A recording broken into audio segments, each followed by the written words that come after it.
angelic mind has the potential to understand things like morality, ethics, self-interest. But usually upon discovering this or realizing this, the angel will fall.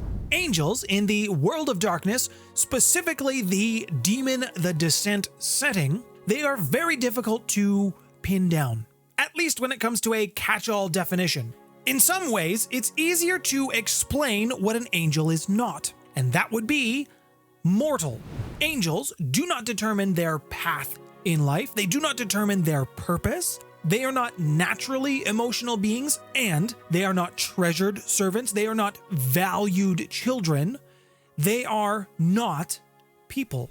Outside of that, angels can be anything. So where do angels come from? They are constructs of the God machine, and they live to do its bidding. Angels feel no desire to connect with other beings, even when they are assigned complicated roles which require them to interact with other folks, interact with other angels, other supernatural beings, other humans. They only live to further the God machine's goals. And if it means that interacting with other beings is part of that process, then of course they're going to do that. But they are beings of programming. Just think about that for a minute. Your existence is predetermined, and if you try to alter the course of that, you will fall from grace. You are allowed 0 deviation from the plan. What is my purpose? You pass butter. Oh my god. I don't think that would be a very fun existence at all. Now, angels are also beings of ruthless efficiency. And while they are very good at their singular purpose, the thing that they were programmed for, they are not infallible.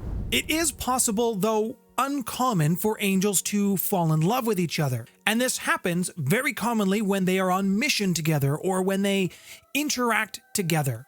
Their mechanical hearts can bond to another who has shared in their struggles. However, when these bonds form, this increases the chance of an angel's defection or falling to earth. If an angel falls, they instead turn into a demon. But there is something worse that can happen to an angel than turning into a demon, and that would be turning into an exile. Let's talk about exiles for a minute. When it comes to angels, they are singular, they are resolute, and they are very good at doing the one thing that they were supposed to do. Exiles, on the other hand, they are a little bit more flexible. Exiles still serve the God machine, they still further its goals, but they operate with their own autonomy. They still have to interpret a little bit of what the God machine is and what the outcome should be. The problem with this is the exiles don't have connection to the God machine anymore. They still serve it, they still believe, but exiles happen basically when the God machine forgets an angel exists. Or if an angel was to receive an order that is so nonsensical to it, it has no ability to process how to carry it out. Some exiles thrive in this kind of environment. They form relationships with other angels, with other demons, with the unchained themselves. They are also much more terrifying because they have the powers of an angel, but they are less single-minded and greatly unpredictable. Another way that you can get an exile angel is simply the God machine just made one. Sometimes the God machine, for reasons no one is aware of, it will just make an angel with no purpose and turn it loose into the world just to see what happens. Something else that can form an exile is when an angel loses its connection to the God machine through no fault of its own because someone or something has destroyed infrastructure. Angels come from infrastructure. Infrastructure is a bend in reality. The laws of physics do not operate as us mere mortals would know them. They work by some mysterious ways known only to that of the angels and the God machine. But as far as fallen angels go, the reasons for their fall can be just as complex as the bloody exiles. Usually it's because they have a desire for autonomy and being able to be self-reliant. How dare they? The actual experience of falling is immensely painful for the angel experiencing it, as well as extremely overwhelming.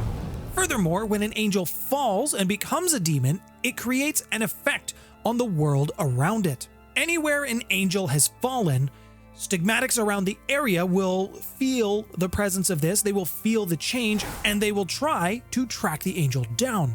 Now, a stigmatic is just a mortal who has come into contact with the God Machine or is aware of its existence. After an angel is turned into a demon, they generally lose their angelic powers. They sometimes retain bits and pieces of their memory of their time as an angel, but most of that goes away too. They will then have to go about the difficult task of learning how to use Aether to use their special abilities. Now, let's talk a little bit more about angels and how they're made, but before we get into the exciting bits, if you wouldn't mind hitting the thumbs up button to let me know that you're enjoying the World of Darkness lore, that would be fantastic. And if you want to see more World of Darkness from myself and this beautiful pose lying down on my bed, then you should hit subscribe with the bell notification. Now, how is an angel made? Well, when a God Machine loves another God Machine, well, there is only technically one. When a God Machine feels lonely and needs something carried out by a minion, let's say, it uses multiple infrastructures, multiple areas, and special facilities to create an angel.